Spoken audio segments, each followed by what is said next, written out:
Nobel पुरस्कार से सम्मानित भारत के महान कवि, साहित्यकार, दार्शनिक, संगीतकार और समाज सुधारक रविंद्रनाथ टैगोर जी की जयंती के पावन अवसर पर भारतीय जनता पार्टी के वरिष्ठ नेता डॉक्टर मनीष पंकज मिश्रा सहित भारतीय जनता पार्टी प्रदेश कार्य समिति सदस्य राजेंद्र प्रसाद, अधिवक्ता गोपाल यादव ने उनके चित्र पर माल्यार्पण कर श्रद्धा सुमन अर्पित किए। श्रद्धा सुमन अर्पित करते हुए डॉक्टर मनीष पंकज मिश्रा ने कहा कि गुरुदेव रविंद्रनाथ टैगोर केवल एक महान कवि ही नहीं, बल्कि भारतीय संस्कृति, शिक्षा, साहित्य और राष्ट्रवाद के अमर प्रतीक थे। उनके विचार आज भी देशवासियों को नई प्रेरणा प्रदान करते हैं। गुरुदेव टैगोर ने अपनी लेखनी के माध्यम से भारत की आत्मा को विश्व पटल पर स्थापित करने का कार्य किया। उन्होंने जन गण मन की रचना कर देश को राष्ट्रीय गान दिया, जो प्रत्येक भारतीय के हृदय में राष्ट्रभक्ति की भावना जगाता है। उनकी रचनाओं में मानवता, प्रेम, प्रकृति और राष्ट्र के प्रति समर्पण की अद्भुत झलक देखने को मिलती है। उन्होंने कहा कि गुरुदेव टैगोर ने शिक्षा के क्षेत्र में भी ऐतिहासिक योगदान दिया। श्रद्धा सुमन अर्पित करते हुए राजेंद्र प्रसाद, अधिवक्ता, ने कहा कि प्रधानमंत्री आदरणीय नरेंद्र भाई मोदी के नेतृत्व में देश अपनी सांस्कृतिक विरासत और महान विभूतियों के आदर्शों को आगे बढ़ाने का कार्य कर रहा है।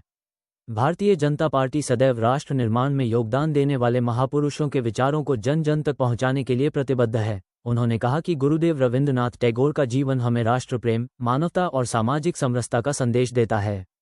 हमें उनके बताए मार्ग पर चलकर समाज में शिक्षा, संस्कृति और नैतिक मूल्यों को मजबूत करने का संकल्प लेना चाहिए। टैगोर अमर रहे, अमर रहे, अमर रहे। जब तक सूरज चांद रहेगा,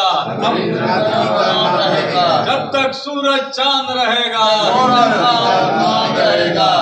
रविंद्रनाथ टैगोर अमर रहे, अमर रहे, अमर रहे। भारत माता की जय, भारत माता की जय। वंदे मातरम, वंदे मातरम।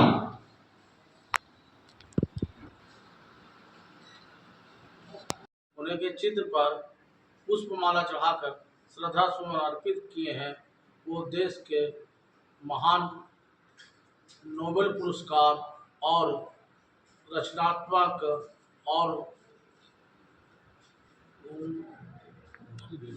राष्ट्रीय गान का रचयिता और एक अच्छे साहित्यकार के रूप में जाने जाते थे। आज उन्हें के जयंती पर उनके चित्र पर हम माला फूल चढ़ाकर श्रद्धा सुमन अर्पित किए हैं।